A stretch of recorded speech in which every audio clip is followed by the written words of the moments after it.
Well, Japan was definitely, they kind of stole the show in a lot of ways. First of all, they won. I mean, the Oracle JD, he said they ball out. The lightweights ball out at the Olympics, and Rei Higuchi winning is not a surprise at all. But Kyuka, an absolute stunner. Around the type. I think I did predict him medaling, but no chance I ever predicted him gold, especially after what Amuzad did day one. I would have said he would need a perfect draw to medal, probably. Yeah. Would have been my only. I was not high on Kyuka at all, and We knew he was problems, but not. he was world not level. gold. Yeah. Yeah, I mean he lost to Haji 2 months ago. He also beat Musakaev at that time, Musakaev, and he beat Odaguru to make the team. But it's crazy how these Japanese. I mean, Rei Higuchi in 2015 was 21st at Junior Worlds. You look that up, and then he was second at the Olympics the next year. Kyuka was 9th at U23s. Got pinned by Egypt, and he wins the Olympics and was kind of your OW, really, when you kind of how we do OW in America, like just crazy way. And there was no world where I would have picked him to beat Amazad. I thought he is going to get beaten and moved around this mat until it's over. And I would have predicted an Amazad Tech was more likely than a Kyuka win. And his ability to get to legs and finish and his parterre is insane, and no one could get to him. Okay, so here's a question for you. Japan has a great tournament, and we're saying USA doesn't have a tournament. I was talking about, the way things kind of break. Mm-hmm. Well, they broke in favor of Japan and not in our favor. Right. Is that coincidence? Is this just a matter of things happening, or was this a symptom of better preparation, game plan, training, et cetera, et cetera? I don't know how game planning works for matches and whatnot. I don't know how that conversation works. Is it just the athlete comes up with it? Is it the athlete and their home coach? Is it the athlete and USA staff? I don't know how that. But there were some very surprising game plans, and you never know. You have a game plan, and then the athlete can. The athlete can do whatever they want when they're out there. Everybody's got a game plan until they get punched in the face. Thank you, Mike Tyson. How they adhere to it is one thing, but wrestling from space against a darter like Takatani would not have been something I would recommend. But we wrestled a lot of that match, especially towards the end, from space, and so you could talk about that, and you could talk about Mason. He shot a bunch against a guy that was never going to shoot on him. And we had the lead there, and kind of that would not have been in the game plan, you would think. So maybe not game planned quite right. Maybe Japan was just better optimized. Maybe they just got hot. Maybe that just happened. And that things like that can happen, and you have a moment. I don't know. Is Japan doing something super crazy and different? I bet it wouldn't surprise you. It's funny. I talked to. So Sebastian Rivera won bronze, and that was sick. And I was talking, and that was with Donnie Pritzloff, just watching the gold medal match. I was like, just getting his thoughts on it. He's like, we sent some guys there. He's like, those guys go live a ton. He's like, every practice, pretty much, they do 20 different 3-minute live goes. Every practice. Like, that would be on the high end for almost probably any program, college, RTC, whatever. But that's a routine part of their training, according to Coach Pritzloff, which, surprised me. I wouldn't have expected that.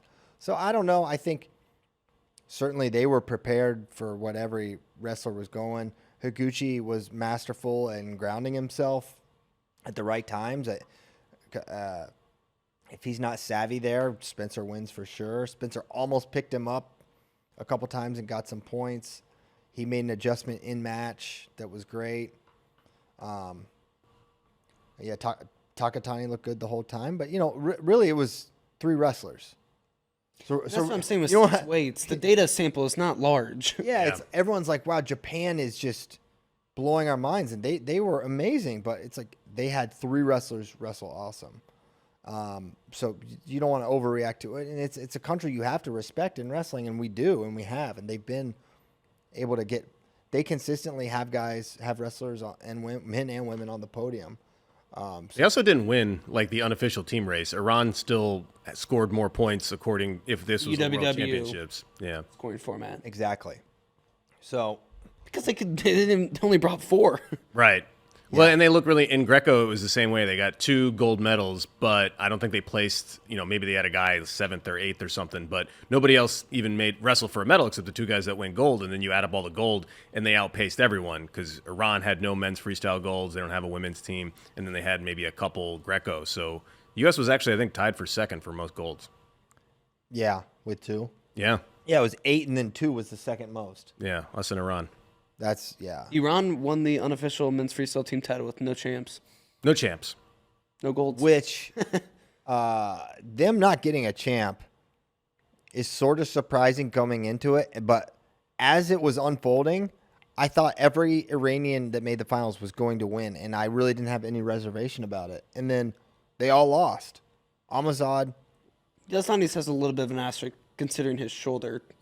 But they were still 2 favorites. Zare and Yazdani were absolutely the favorites going in. Almazad, I thought. Almazad suffered just because of 65, but I picked him. I would have considered him the favorite as well. Once Kyuka made the final, I was like, look how this guy Delivered. He bullied everyone, and Kyuka is on the smaller side. I thought he would just be overwhelmed, and he held center. Yeah. He was just right there. That had to be weight cut or something, right? Or is it just a style of Kyuka that threw Amuzad off? He did not look like the same guy day 2 as he did that. I feel the exact same. I was like, what was up? How do you look like that day 1 and then day 2? But that's why it's a 2-day weigh-in, 2-day sport. And I was talking to Sebastian Rivera. I don't know if this is in the interview or not, because I asked him about, is it an advantage that you don't have the biggest weight cut? Do you think that helped you today? He's like, it might. He's like, I'm not the biggest. I know that. He's like, I don't know how Almazad makes 65. He's like, that doesn't even make sense to me. He's huge. So that's the conventional thought around Almazad is that he's so big, so strong. But yeah, I was stunned, and honestly, not to take anything away from Kyuka, but your mind does go there. Where was this guy? He had destroyed Musakayev. He moved Zayn all over the mat. I forget his 2nd round match. But Almazad. He went Moldova. He had Zayn first. Moldova. Sokolton? No. Amuzad? Yeah. Amuzad, yeah. Zayn. Yeah, then I can't remember. It was Dudayev who ended up getting bronze over Musakayev in another crazy bout. Very sad. Yeah. And then he partied after his semifinal, and you're like, this dude's a lock. He partied. Yeah, kind of dance. When Musakayev won in 23, he celebrated his semifinal win like he had won. And then I was like, oh, I'll try that. And then he's got kind of steamrolled. Can we also bring up Seabass's amazing celebration and this picture that Tony Rotundo got of him midair? What the heck? That was that's going to be one of the That's one of the famous pics from this whole tournament. Said, Gable Steveson, hold my beer. You only do a backflip? Yeah, he did a little twisty in Let me get a little twisty. Stuck the landing.